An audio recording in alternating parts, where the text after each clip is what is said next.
Bismillahirrahmanirrahim. Assalamualaikum warahmatullahi wabarakatuh. Alhamdulillahilladzi anzala sakinah fi qulubil mu'minin lajadadu imanan bimanihim asyhadu an la ilaha illallah wa asyhadu anna Muhammadar Rasulullah. Allahumma shalli ala Muhammad wa ala Muhammad la nabiyya ba'da. Alhamdulillah, apa kabar sahabat-sahabat MK pagi semua? Semoga pada hari ini kita mempunyai tingkat kesehatan jauh lebih baik daripada hari kemarin. Dan kita doakan sahabat-sahabat kita mungkin yang sekarang diuji sakit, semoga sakitnya itu bisa menjadi pengugur dosa dan semoga sakitnya itu bisa Allah sembuhkan dengan kesembuhan yang tidak menyisakan penyakit. Sahabat-sahabat semua, alangkah dahsyatnya jika kita bisa menelusuri berbagai macam keajaiban dan berbagai macam kerajaan-kerajaan Allah yang dititipkan di dalam tubuh kita ini. Sesuatu yang sederhana dari segi luar belum tentu di dalamnya itu suatu yang sangat simpel. Sebuah handphone yang canggih, yang sangat mudah untuk digunakan, yang sangat user friendly, ternyata di dalamnya itu sangat rumit. Tetapi karena kecanggihannya itulah dia bisa menampilkan kesederhanaan dalam tampilan, tetapi mempunyai keunggulan di dalam proses. Nah, di dalam tubuh manusia juga seakan-akan yang kita lakukan adalah suatu hal yang sangat biasa. Kita menarik nafas, kita menghelakan nafas, kita bergerak, kita bisa berjalan, seakan-akan itu adalah suatu hal yang biasa. Tetapi tatkala kita memahami bahwa nafas kita yang setiap hari kita hirup, ya, yang setiap hari kita keluarkan, ternyata di sana terlibat triliunan sel-sel yang menangkap, kemudian menyalurkan, kemudian memanfaatkan oksigen sampai oksigen itu dijadikan sebagai sumber energi.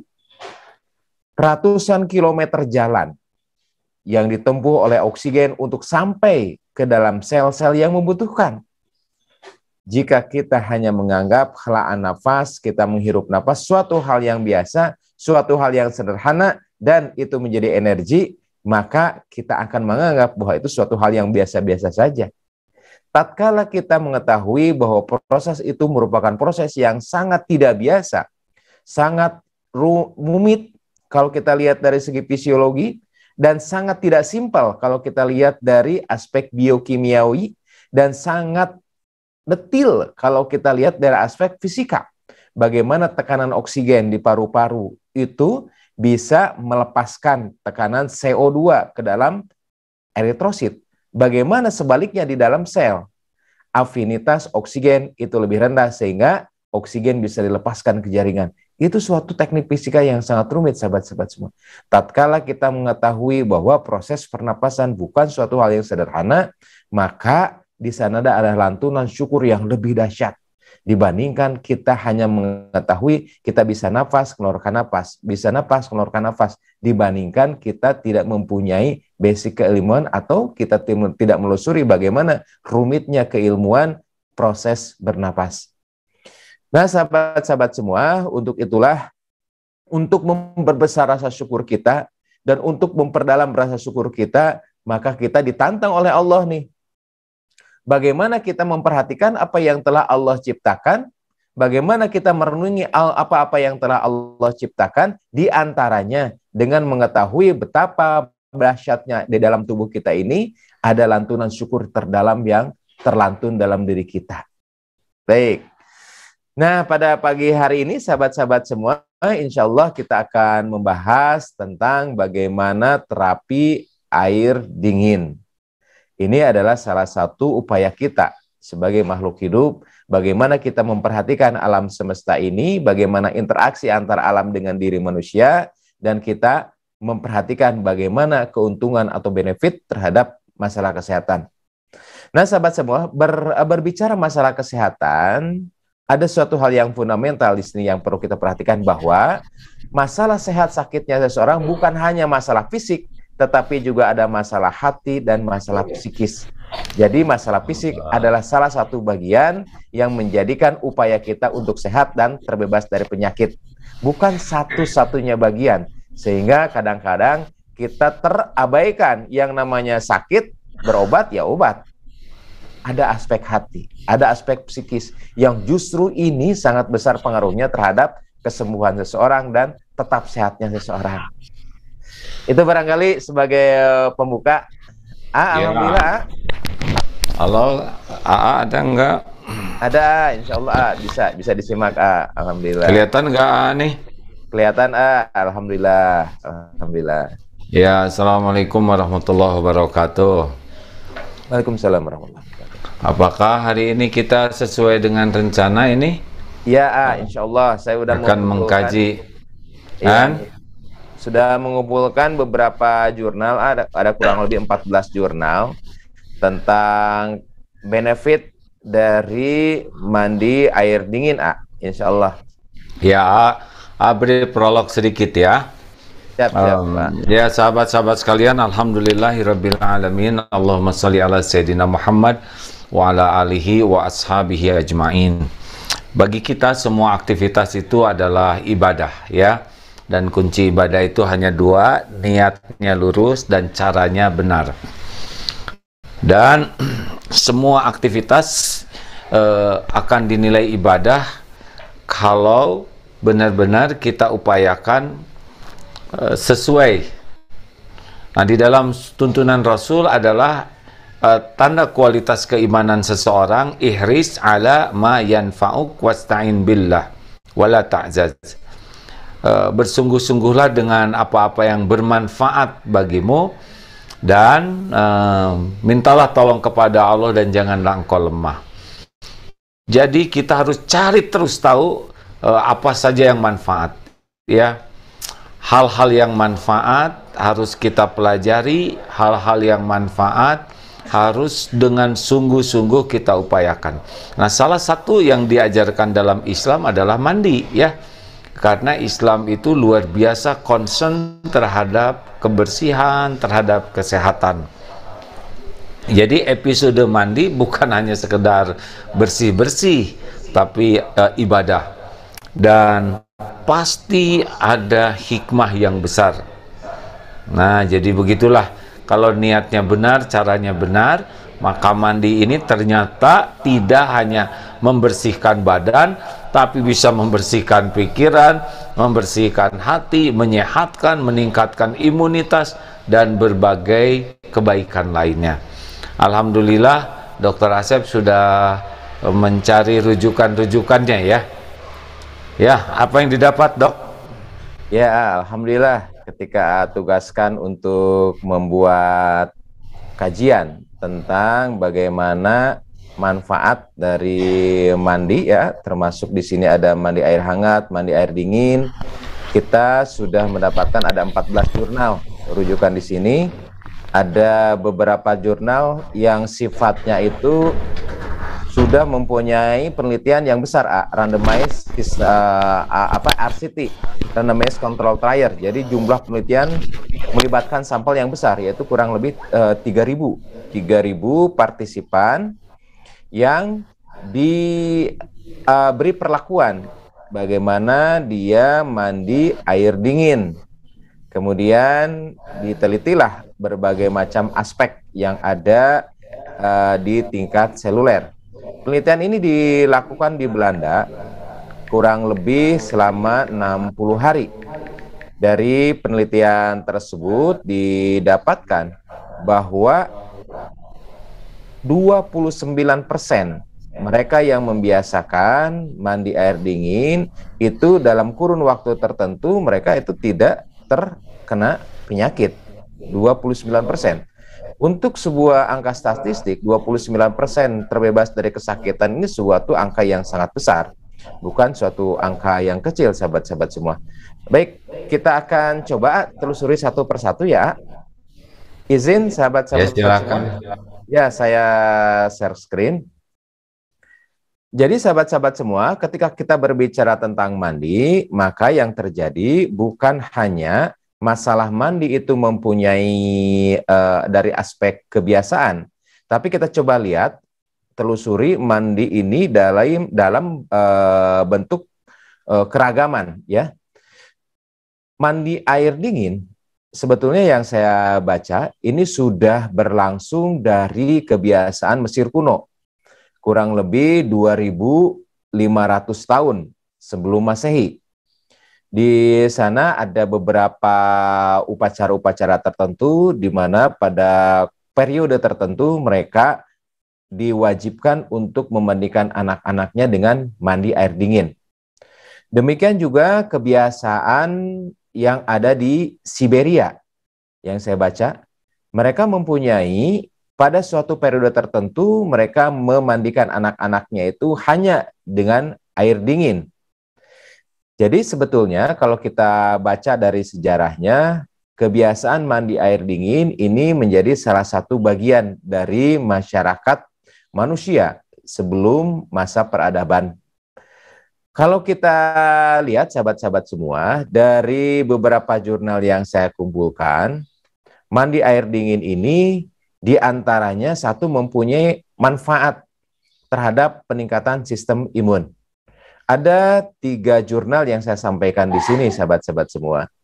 Yang pertama, bahwa dengan mandi air dingin ini bisa meningkatkan proses agresivitas dari sel-sel imun kita yang disebut dengan natural killer. Jadi, sahabat-sahabat semua, sistem imun kita secara garis besar kan terbagi 2. Ada sistem imun yang bersifat umum, apapun yang kira-kira membahayakan tubuh, maka akan dilakukan fagositosis, akan dilakukan eliminasi, yaitu diantara dengan makrofag. Ya. Ada juga imun yang bersifat khusus, hanya dibuat untuk penyakit-penyakit tertentu. Misalnya untuk penyakit hepatitis B, hepatitis C, untuk misalnya COVID, begitu ya. Itu yang disebut dengan imunitas khusus. Biasanya dipresentasikan sebagai imunitas seluler.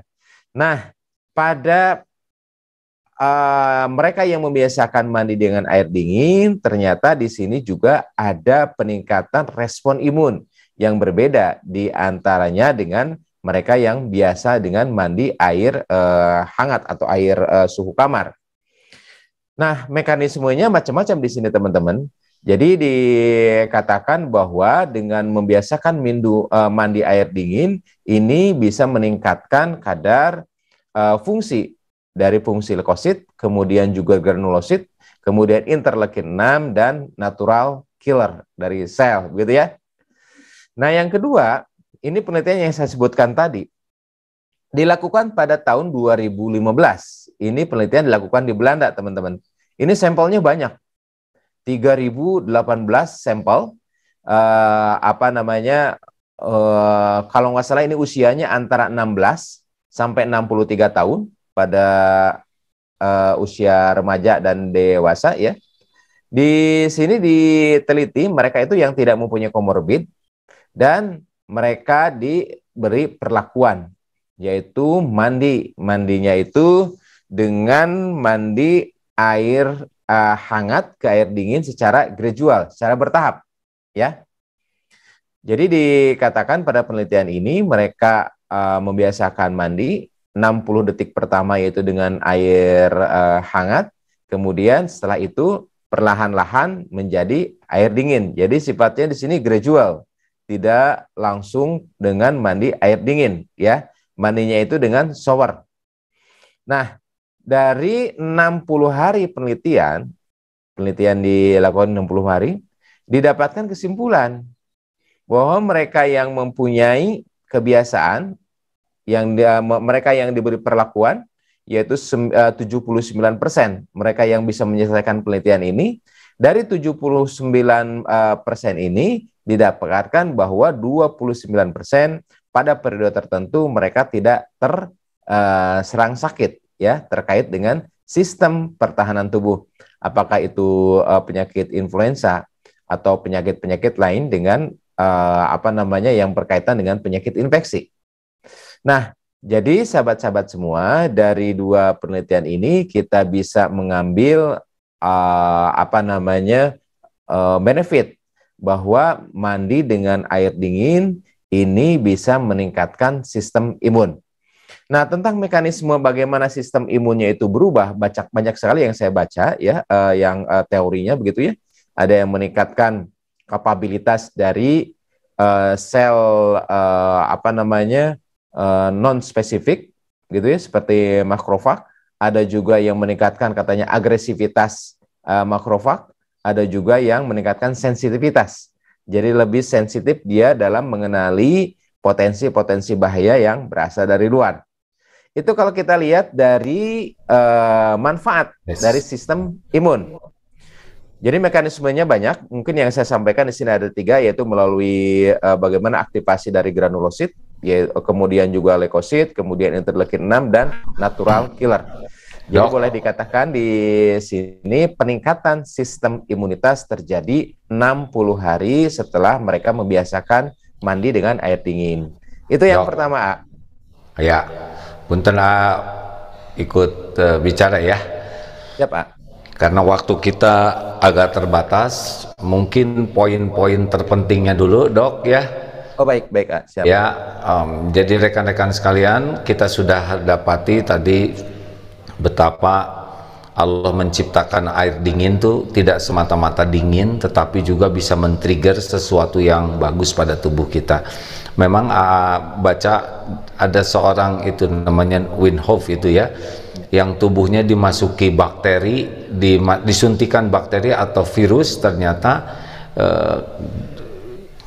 beliau dan anak didiknya yang mengikuti cara-caranya itu tidak mempan. Mungkin dari sini kelihatan ya, bahwa orang yang mandi dinginnya dengan benar, baik, maka itu akan daya tahan tubuhnya menjadi lebih kuat. Kurang lebih begitu ya?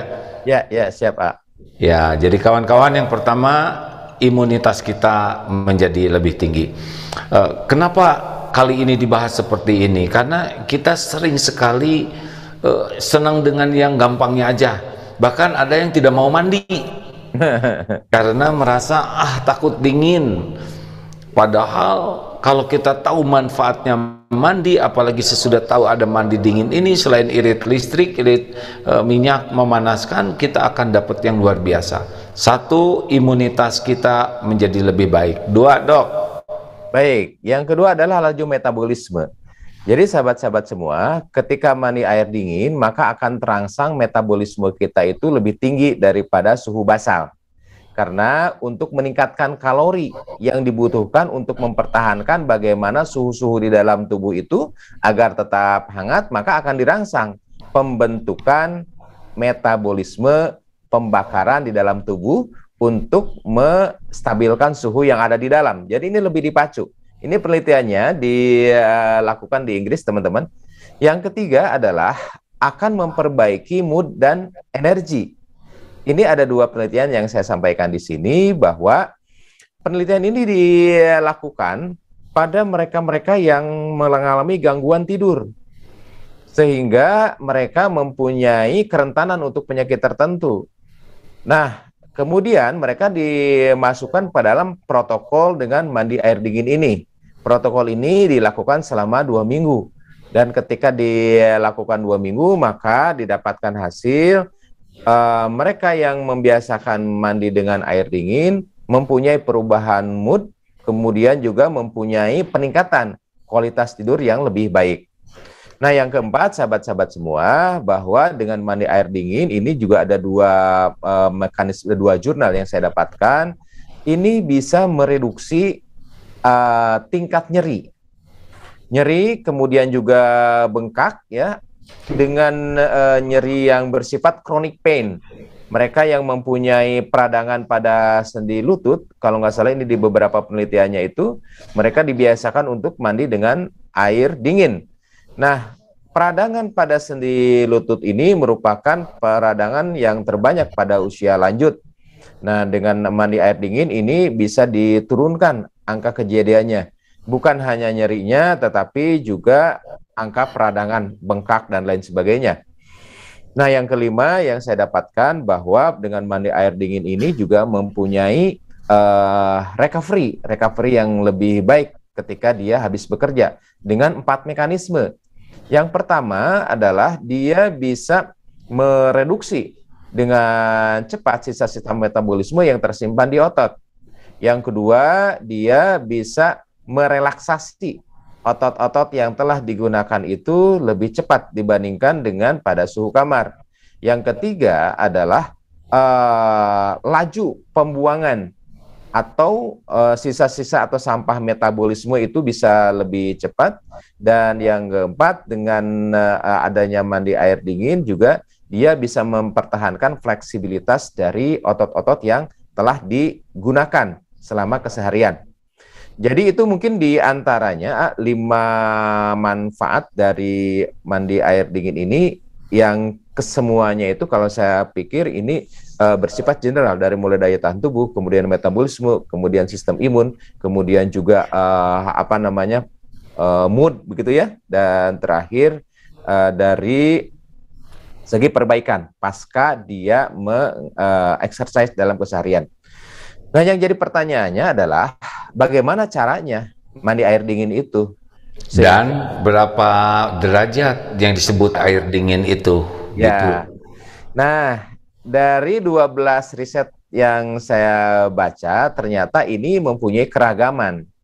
Pertama, dari segi durasi mandi. Kedua, durasi dia periode tertentu sampai dia mendapatkan manfaat. Ketiga adalah suhu yang digunakan. Keempat adalah adakah teknik. Teknik itu kan ada 2 macam. Ternyata ada yang sekaligus pakai air dingin, ada juga yang sifatnya gradual. Di penelitian yang pertama yang dilakukan di Belanda itu, dia mempunyai protokolnya itu gradual. Jadi 30 detik, 60 detik, kemudian 30 detik pakai air hangat, kemudian setelah itu dia masuk ke air dingin. Baik, kita coba lihat dari beberapa kesimpulan dari penelitian ini. Pertama, yang disebut air dingin ada beberapa patokan, sahabat-sahabat semua. Yang pertama adalah yang lebih rendah daripada suhu kamar pada saat itu. Nah, suhu kamar pada saat itu ternyata ini juga berbeda-beda tergantung dari musim. Ya, kalau pada musim panas, suhu kamar pada saat itu bisa aja 38 derajat Celcius. Ya. Nah, tubuh saat itu membiasakan sebagai 38 itu sebagai suhu adaptif pada saat itu. Ketika dia beri suhu 16, maka itu sudah dikatakan dia setengahnya itu dari suhu kamar. Jadi lebih dingin dikatakan. Bukan suhu dingin sebetulnya, lebih dingin. Ya, ada juga yang memakai patokan itu. Jadi ketika musim panas akan berbeda ketika dia pada musim dingin. Nah, yang kedua adalah dia mengatakan suhu dikatakan dengan mandi air dingin jika suhunya itu kurang lebih antara 4 sampai dengan 12 derajat Celcius. 4, kenapa dia katakan angka 4? Sebetulnya angka 4 ini kalau kita lihat dari segi fisika, ini yang disebut dengan anomali air, sahabat-sahabat semua ya. Air itu di mana volumenya itu paling besar pada suhu 4 derajat Celcius. 4 derajat Celcius itu kalau kita ibaratkan mungkin seperti air es. Ya. Jadi bukan air biasa, tapi bisa dicapai dengan air dicampur dengan es. Nah, pada suhu misalnya 12 derajat, 11 derajat, itu kurang lebih kalau suhu dari mata air pegunungan pada musim dingin, kurang lebih seperti itu. Kalau misalnya teman-teman mau mencoba begitu ya, ibaratnya air es disimpan dalam suhu kamar kurang lebih sekitar 15 menit ya, suhu kamar sekitar 20 derajat Celcius, maka akan tercapai kurang lebih sekitar 11 derajat Celcius. Jadi ini suhu pun ini mempunyai keragaman yang disebut dengan mandi air dingin itu. Tapi boleh saya simpulkan kalau dari beberapa ya bahan yang saya baca itu antara 4 derajat Celcius sampai pada 12. Ada nggak suhunya yang sampai minus? Nah, untuk suhu yang sampai minus, saya belum dapat jurnalnya, teman-teman. Pada penelitian ini rata-rata paling rendah itu adalah 4 derajat Celcius. Yang kedua adalah masalah durasi. Berapa lama mandinya? Sehingga benefit itu bisa tercapai ya. Nah, dari penelitian yang dilakukan di Belanda, mereka mandi air dingin itu dengan durasi antara 12 sampai 23 menit. Rata-rata seperti itu. Jadi di protokol penelitiannya 12 sampai 23 menit di protokolnya. Nah, apakah durasi itu akan berpengaruh terhadap peningkatan benefit yang tadi dilakukan, tiap penelitian ini juga mempunyai pendapat yang berbeda-beda. Yang menjadi salah satu tolok ukur di sini adalah berapa lama dia mandi dengan air dingin sehingga memperoleh benefit tersebut. Kalau dari beberapa penelitian dikatakan ada yang 2 minggu, tapi paling lama itu adalah 60 hari. Paling lama yang saya baca di sini 60 hari. Jadi boleh disimpulkan kemungkinan manfaat itu baru bisa diperoleh manfaat-manfaat tadi ya setelah 2 minggu paling cepat, dan paling lama adalah 60 hari. Baik. Dok. Ya. Ya, terima kasih ya.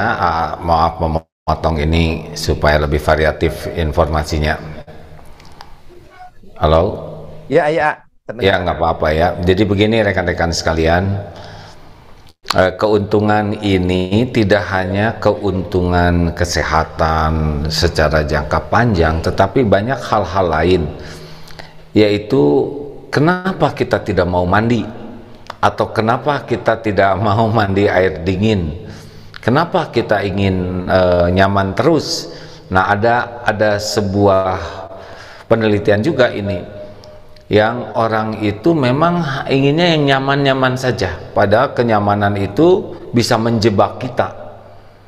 Ada orang yang ingin enak. Nah, dengan mau mandi air dingin aja itu secara psikologis perjuangan sekali. Aduh, dingin. Nah, jadi kadang-kadang kita sudah kalah oleh pikiran kita sendiri. Nah, ini penting sekali. Latihan mandi air dingin itu adalah diantaranya mendobrak, supaya kita jangan terkungkung oleh ingin nyaman, takut ini, takut itu, yang membuat kita kehilangan peluang untuk jadi lebih baik. Nah, sekarang apa resiko tertinggi mandi air dingin? Nggak ada, kecuali untuk yang serangan jantung mungkin kalau terlalu dingin, dan darah tinggi yang baca itu ya. Tapi selebihnya segar saja. Nah, ini mengalahkan pikiran negatif ya, mengalahkan diri yang serba takut. Ini sebuah keberuntungan tersendiri gitu, Dok, kalau menurut ya. Ada seorang yang jadi pengusaha gara-gara treatmentnya ini disuruh mandi air dingin. Akhirnya dia menyadari, oh berarti banyak potensi saya yang tidak berkembang gara-gara pikiran saya serba takut. Iya.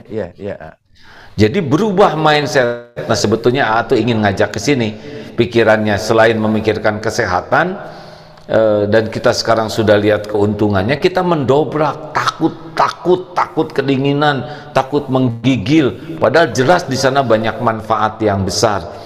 Nah, sesudah dicoba malah menyenangkan. Nah, mungkin ada yang nanya, caranya gimana? Robah mindset kita, pikiran kita. Mandi air dingin itu menyenangkan. Mandi air dingin itu membuat imunitas tubuh saya kuat, stres saya hilang, otot-otot menjadi relaksasi, metabolisme tubuh saya menjadi bagus, saya bisa lebih sehat, saya lebih segar, saya bisa tahajud lebih nikmat, saya lebih ceria. Dirubah begitu, berkena air, paling beberapa detik saja kita kagetnya, selebihnya nikmat, selebihnya malah dicari. Nah, ini salah satu keuntungan lainnya, mendobrak cara berpikir kita yang bisa kita gunakan dalam kehidupan kita. Kita banyak tidak melakukan hal-hal yang positif karena serba takut ini. Gimana tuh, Dok? Iya, betul. Jadi bagaimana kita mengubah mindset yang tadinya mandi air dingin itu menjadi beban dan menjadi rasa yang tidak nyaman, rasa takut. Dan kalau kita lihat dari hasil penelitian juga justru mandi air dingin itu bisa merubah mood, bisa merubah gairah seseorang. Nah, ketika mood ini berubah, maka ada kemungkinan efek lanjutannya itu sistem hormonal. Dan mood itu kan kaitannya dengan beta endorfin, kemudian juga dopamin dan serotonin yang ada di sana. Ketika mood ini bisa berubah, maka proses berpikir itu justru akan lebih baik. Betapa orang yang mempunyai kecerdasan tinggi ketika dia bad mood, begitu ya, dia bisa mengambil keputusan yang salah. Betapa orang yang memang mempunyai kecerdasan intelektual yang bagus, ketika moodnya itu memang sedang tidak baik, maka output yang dihasilkannya pun tidak baik. Jadi mood ini sangat berpengaruh, sahabat-sahabat semua, karena Ternyata transmisi-transmisi yang ada di otak itu kaya akan dengan dopamin dan serotonin yang ada di sana. Ketika dopamin dan serotonin di sana maksimal pengeluarannya, kapan? Di antaranya ketika mood kita itu sedang baik. Di antaranya begitu mungkin, A. Ya, dan tahajud juga akan jauh lebih seger. Tahajud lebih enak. Tahajud insya Allah lebih khusyuk ya dibanding tahajud nundutan. Dan entah bagaimana menjadi jauh lebih fresh, lebih bergairah menghadapi hidup ini kalau memang diawali dengan kesegaran. Ya mungkin itu syariatnya, dengan air dingin Allah membuat hati kita tuh lebih nyaman, stresnya jadi hilang ya, dan tentu saja ibadah jadi lebih enak nih kalau tahajud ini dilakukan kitanya dalam keadaan segar, bersih ya. Beda lah dibanding dengan tahajud dalam keadaan kuyu, badannya ya bekas tidur, nggak keringatan, keteknya bau misalkannya. Tapi kalau fresh itu kan sangat beda rasanya, bertemu dengan Allahnya juga secara psikologis lebih ya lebih siap lah tuh. Halo Ya. Jadi luar biasanya yang mungkin tidak masuk ke dalam jurnal-jurnal itu adalah bagaimana efek psikologisnya dalam mental menghadapi hidup ini, juga di dalam menikmati ibadah. Masya Allah. Ya, ketika kita berbicara tentang mandi air dingin, ada beberapa teknik yang saya baca. Yang pertama adalah mereka langsung dengan mandi air dingin, saat itu juga seketika, sekaligus. Ada juga yang menggunakan bathtub, ada yang menggunakan shower, begitu. Ada juga yang secara gradual. Gradual itu antara 30 detik sampai 60 detik pakai suhu kamar seperti biasa, kemudian pakai air dingin. Nah, di antara kedua itu mempunyai manfaat yang berbeda-beda, teman-teman, dari yang saya baca. Yang pertama adalah pada usia 40 tahun ke atas, yang saya baca itu lebih dianjurkan untuk gradual. 30 detik dulu, setelah 30 detik baru dengan mandi air dingin. Nah, apa alasannya harus dilakukan gradual seperti itu? Karena pada perubahan-perubahan yang sangat drastis, pada umumnya, saya berbicara pada umumnya ya, pada orang-orang tertentu mereka mempunyai respon kardiovaskuler itu yang berbeda. Jadi dengan mandi air dingin itu mereka bisa meningkatkan respon kardiovaskuler, mungkin diduga akan yang lebih cepat perubahannya, sehingga ini tidak baik bagi mereka yang mempunyai resiko terhadap hipertensi begitu ya, ataupun misalnya hiperkolesterolemia.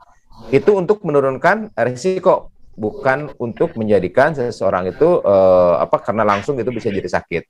Nah, sedangkan pada usia muda yang saya baca itu lebih dianjurkan mereka bisa mandi air dingin itu secara langsung, tidak gradual seperti pada usia lanjut.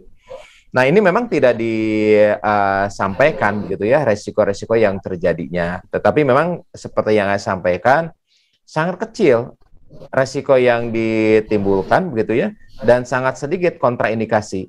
Nah, boleh saya sampaikan di sini teman-teman semua, kapan tidak boleh mandi air dingin? Yang saya baca ada dua kondisi ya. Yang pertama adalah mereka yang sedang mengalami sumbatan atau gangguan dari saluran nafas ya, karena produksi lendir yang berlebihan. Jadi produksi lendir yang berlebihan dengan air dingin, dia akan mengentalkan lendir tersebut sehingga dia menempel. Begitu ya. Nah, yang kedua, kondisi di mana ketika seseorang itu mempunyai penyakit komorbid yang banyak, diantaranya kombinasi antara diabetes mellitus yang tidak terkontrol dengan penyakit kardiovaskuler. Karena kerentanan adaptasi di sini yang mungkin lebih menurun daya adaptasinya. Selebihnya dari itu saya tidak membaca adanya efek-efek negatif dari penyakit apapun, sahabat-sahabat semua. Itu mungkin yang sebagai tambahan, Ya. Luar biasa, kita nanti beri kesempatan yang punya pengalaman atau dengar cerita-cerita orang tua yang biasa air dingin ternyata lebih kuat. Ini dengar dari orang tua santri, ya ibu bapak saya tuh tiap pagi mandi jam 3 dan ternyata selalu segar, jarang sakit. Memang hasil penelitian juga katanya begitu ya, bahwa yang imunitasnya tinggi itu lebih tahan terhadap flu dan sebagainya lah. Silakan dok, ada lagi kah? Ada sambil ini ya, ada beberapa pertanyaan mungkin yang perlu disampaikan di sini ya. Ya silakan. Yang pertama, ya saya coba pilih dulu ya, terkait dengan mandi dingin pada jam 5 sampai 6 sore. Apakah itu baik atau tidak? Padahal saat itu kan sedang berkeringat. Kemudian juga rata-rata habis pulang kerja rata-rata seperti itu. Baik. Jadi sahabat-sahabat semua, ada semacam anggapan di masyarakat bahwa pada mandi pada malam hari itu mempunyai efek yang buruk terhadap tubuh manusia. Anggapan ini ternyata beredar luas. Bahkan dikatakan bahwa mandi pada malam hari katanya bisa menyebabkan angin duduk. Angin duduk sendiri sebetulnya tidak dikenal dalam istilah kedokteran, begitu ya. Karena angin itu secara definisi adalah udara yang bergerak, begitu ya. Ini mungkin istilah yang kalau saya baca sih mengibaratkan mungkin dengan serangan jantung, begitu ya. Nah, sahabat-sahabat semua, kita coba lihat. Kita lihat irama sirkadian yang ada di dalam tubuh manusia. Tubuh manusia itu akan beradaptasi berdasarkan diantaranya adalah proses siang malam. Begitu malam, maka akan muncul nanti hormon-hormon tertentu, begitu ya, yang berbeda dengan pada siang hari. Nah, pertanyaannya, apakah betul kalau pada mandi pada malam hari itu mempunyai efek yang negatif pada tubuh? Kalau kita lihat dari siklus tadi, sebetulnya tidak ada pengaruh yang sangat besar efek negatif ketika seseorang itu mandi pada malam hari. Kalau kita lihat dari segi fisiologis juga ini juga nggak masuk, teman-teman. Kalau kita lihat dari siklus sirkadian, ini juga sama sekali menurut saya ini tidak mengganggu siklus tersebut. Jadi boleh dikatakan kalau dari segi keilmuan mandi pada malam hari sebetulnya tidak ada masalah, ya. Nah, pada kasus kemarin juga ketika COVID, ya, ketika seorang pulang dari rumah, saya pulang dari rumah sakit, malam-malam hari misalnya mandi jam 10, kemudian jam 11 malam, itu ternyata alhamdulillah baik-baik saja, teman-teman. Nah, pertanyaannya gimana kalau mandi itu saat berkeringat? Ketika habis bekerja, begitu ya, sehingga katanya pori-pori itu tertutup. Dan ini sangat membahayakan dan menyebabkan serangan jantung. Ini ya beberapa hoax yang saya baca. Nah, ketika seseorang habis aktivitas, wajar kalau dia berkeringat. Pertanyaannya, kalau berkeringat langsung mandi, apakah ini mempunyai dampak yang negatif? Keringat itu dikeluarkan oleh kelenjar yang ada di dalam kulit, teman-teman. Ketika kelenjar di dalam kulit itu mengeluarkan sekret, baik itu berupa lemak ataupun misalnya cairan, ketika cairan itu dibersihkan, sebetulnya itu sangat bagus. Jadi tidak ada korelasi antara mandi ketika dia baru saja berkeringat dengan adanya serangan jantung atau angin duduk, teman-teman. Nah, bagaimana sebaiknya? Sebaiknya adalah ada jeda waktu antara aktivitas dengan aktivitas keseharian gitu ya, dengan mandi. Fungsinya untuk apa? Untuk adaptasi. Bukan terkait dengan banyaknya keringat yang tertutup oleh air sehingga bisa menyebabkan angin duduk. Itu mungkin A. Ya, alhamdulillah. Terima kasih dok. Niat dalam mandi yang betul, dan sambil mandi juga sambil zikir, tapi tidak perlu diucapkan lisan.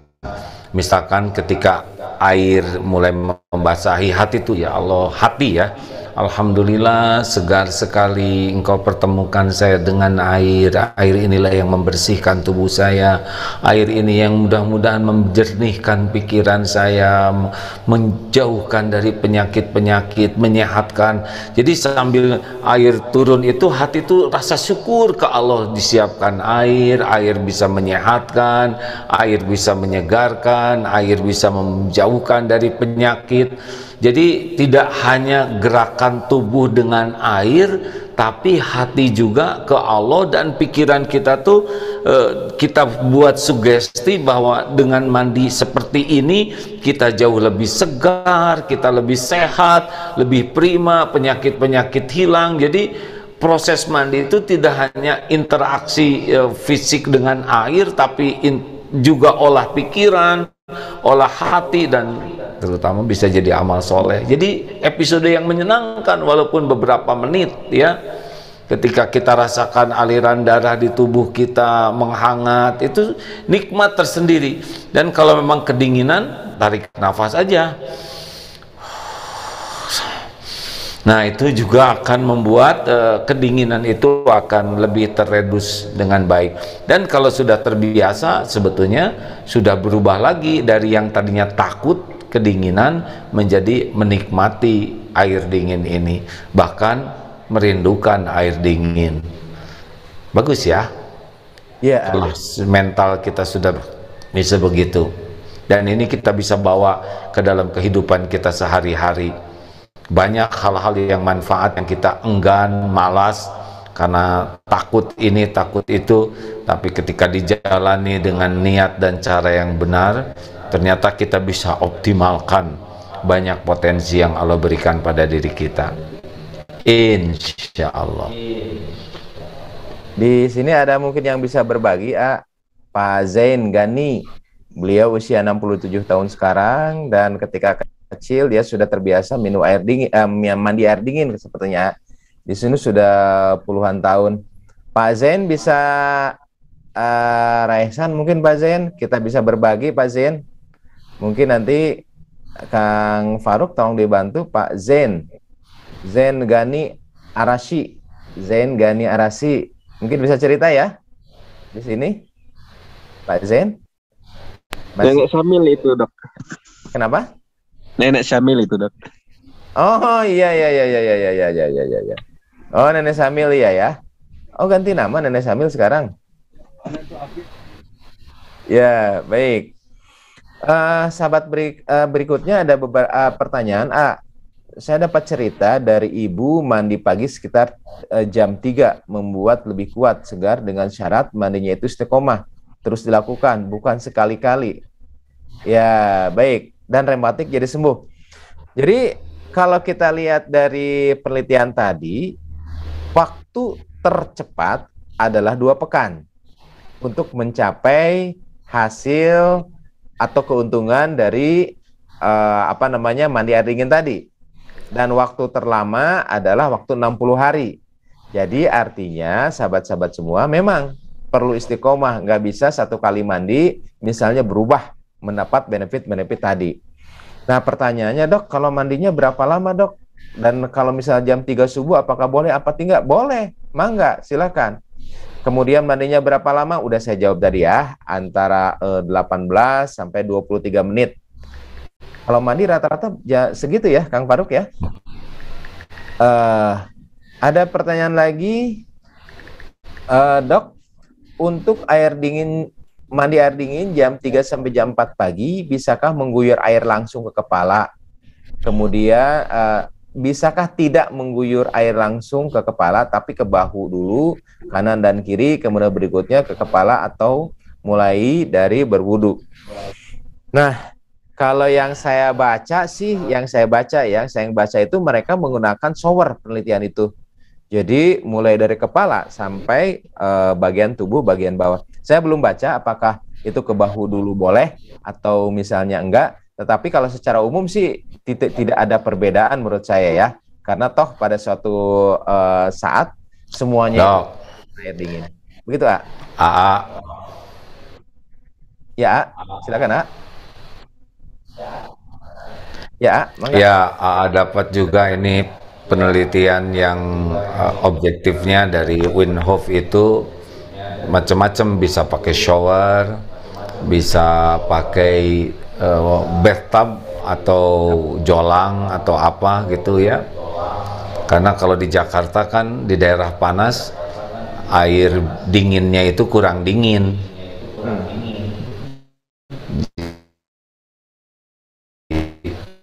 Saja airnya tidak menjadi yang itu beda dengan air di Eko 2 ini kan dingin ya, bisa 13 derajat. Nah, biasanya kalau di Jakarta ya masuk ke dalam bak atau ember, diisi es dulu, airnya air es baru disiramkan, itu juga nikmat. Atau berendam, jadi baknya itu diisi air kemudian diberikan es ya, dan tidak harus setiap hari mandi air es seperti ini. Kalau mandinya harus setiap hari, tapi kalau mandi air dingin katanya cukup 5 kali seminggu. Yang pakai air sangat dingin itu bagus. Nanti kita lihat nih sesudah sebulan pengajian ini ya, mudah-mudahan pakai tantangan 1 bulan mandi air dingin, kita lihat seperti apa. Dokter Asep juga harus ikutan. Ya, siap, Ngirit listrik ya, ngirit kompor yang biasa memanaskan air, ngirit waktu, dan kita tidak usah berlama-lama berlebihan ya di air ini, secukupnya saja karena kita tidak punya target-target berlebihan. Terima kasih para santri yang sedang menyimak dan jamaah yang menyimak. Kelihatannya waktu sudah hampir selesai, nanti tinggal disempurnakan oleh dokter. Dan bagi yang akan berdiskusi, masih ada waktu nggak, Dok? Ya, mangga silakan. Ya, tidak hanya ini, tetapi bisa yang lainnya, dan insya Allah ke depan bisa dibahas juga tentang olah nafas, Dok. Oh, siap, siap. Ya, tolong dibantu dicarikan informasi olah nafas, karena menarik sekali tentang nafas ini ya. Ya. Ada hal yang menarik, ini push up, kemarin ada dicoba pada waktu nafas, dan ketika nafasnya dikosongkan, tarik terus dibuang sampai habis nafas itu, kemudian push up, rata-rata jumlah jadi 2. Jadi kalau biasa 5 menit 30, yang biasa 3 bisa jadi 6. Ini kenapa? Ketika nafas dikeluarkan terjadi proses apa? Kenapa kemampuan itu jadi meningkat? Nah, ini menarik ini ya. Biasanya kan kita tarik nafas, ditahan. Nah, ternyata ini tarik nafas, pull, keluarkan habis, tahan. Nah, silahkan dicoba nih kawan-kawan, ini iklan buat Sabtu yang akan datang ya. Dokter Asep nanti akan bertugas mencari kajian jurnal-jurnal ilmiah tentang bagaimana mengolah nafas bisa menjadi jalan kesehatan. Karena ini gratis ini ya.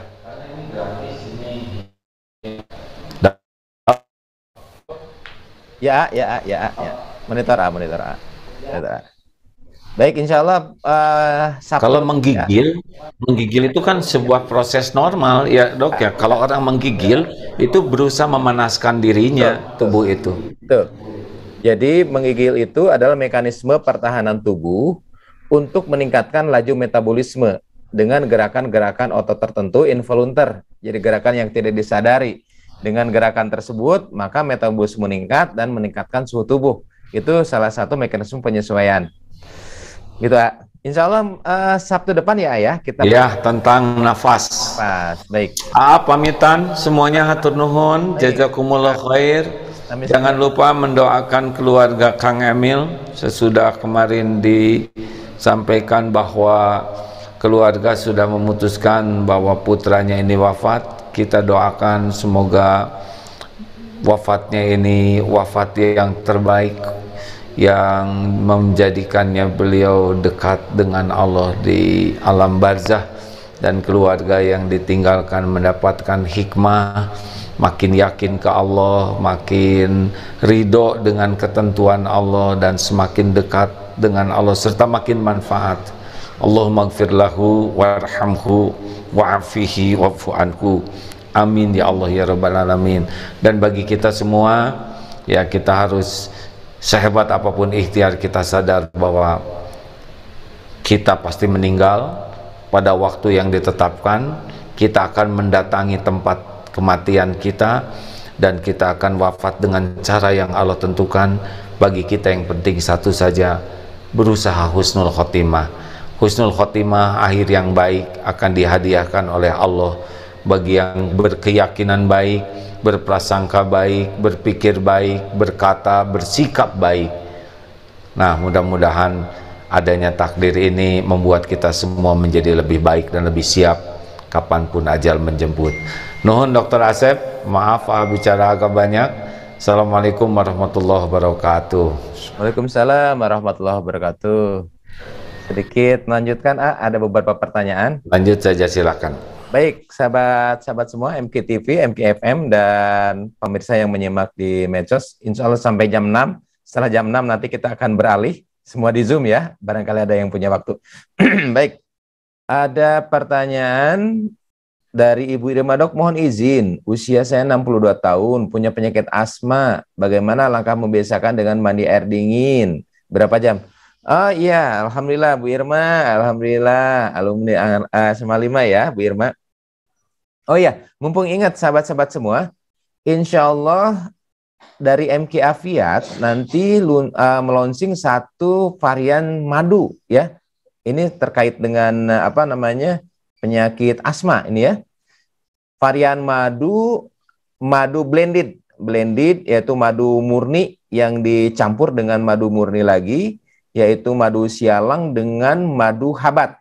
Insya Allah kedua madu ini murni ya, dan kita sudah telusuri begitu. Yang satu berasal dari Sumatera dan satu berasal dari Mesir. Madu blended ini mempunyai benefit, diantaranya nih saya keingetan, diantaranya adalah untuk menurunkan sensitivitas pada penderita asma, diantaranya itu ya.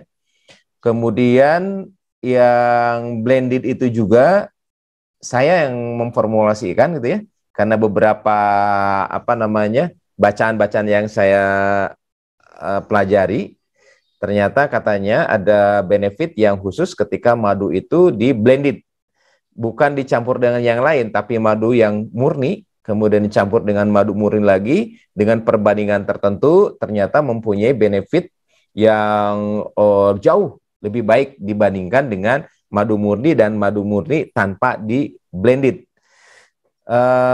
Baik, kalau Kang Wagi ada di sini nggak ya? Punten Kang Wagi, barangkali ada yang informasi tentang madu. Kang Wagi, punten. Kang Faruk, punten. Nomor telepon MK Afiat kalau nggak salah bisa ditampilkan nggak, Kang Faruk, punten. Kang Wagi, punten. Mudah-mudahan ini juga menjadi wasilah sahabat-sahabat semua bagi upaya sehatnya kita semua, karena madu itu memang telah Allah firmankan dan telah menjadi pembiasaan hidup sehat Rasulullah SAW. Nah, tinggalkan kita memikirkan ya, madu seperti apa, jenis seperti apa, supaya benefit itu bisa diperoleh ya. Karena agak sulit ya untuk mencari madu yang betul-betul memang pure gitu ya, murni begitu ya. Silakan Kang Wagi, punten, nomor HP-nya barangkali ada, bisa dibantu teman-teman di sini untuk informasi-informasi terkait madu yang pertama kali insya Allah kita luncurkan ya, blended honey, yaitu madu dari hutan sialang, madu sialang begitu ya. Insya Allah itu madu pure, madu murni dicampur dengan madu dari habat. Insya Allah madu habatnya pun ini juga murni, kita datangkan dari Mesir gitu ya. Kang Wagi, punten infonya ya, punten. Baik, Dok, bagaimana tahapannya membiasakan mandi dengan air dingin karena dia mempunyai penyakit asma? Jadi begini Bu, ketika seseorang misalnya mempunyai penyakit asma, serangannya itu macam-macam. Bisa karena suhu, bisa juga karena serbuk sari, bisa juga karena emosi. Nah, yang mana yang dominan pada serangan asma pada tiap orang itu akan berbeda-beda. Andai kata dia dominan misal karena suhu dingin, maka untuk proses mandi dengan air dingin, ini ada perbedaan, yaitu dengan proses adaptasi terlebih dahulu. Bagaimana proses adaptasinya? Rata-rata di sini didapat waktu 2 minggu. Jadi selama 2 minggu itu mungkin suhu, bisa dari suhu, yang pertama mungkin suhu yang akan kita capai misalnya 12 derajat Celcius, maka bertahap selama 2 minggu itu. Yang misalnya pada hari pertama suhunya masih 23, hari kedua turun lagi sampai pada suhu tertentu tanpa adanya serangan asma. Nah, yang kedua adalah bagaimana mengimbangi jika dominan itu karena rangsangan dingin dengan exercise, dengan olahraga. Dengan olahraga setelah dan sebelum mandi, begitu. Dok, ada olahraga setelah mandi? Bisa. Nggak masalah, begitu ya. Baik sahabat-sahabat semua yang ada di MKTV, MKFM, mohon maaf saya akhiri sampai di sini. Semoga kebersamaan kita menjadi salah satu wasilah bagi sehatnya diri kita dan keluarga tercinta kita.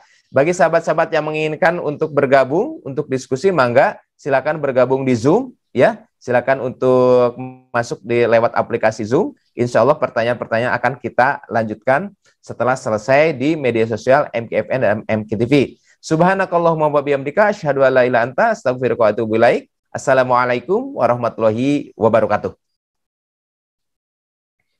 Baik sahabat-sahabat semua yang ada di Zoom nih.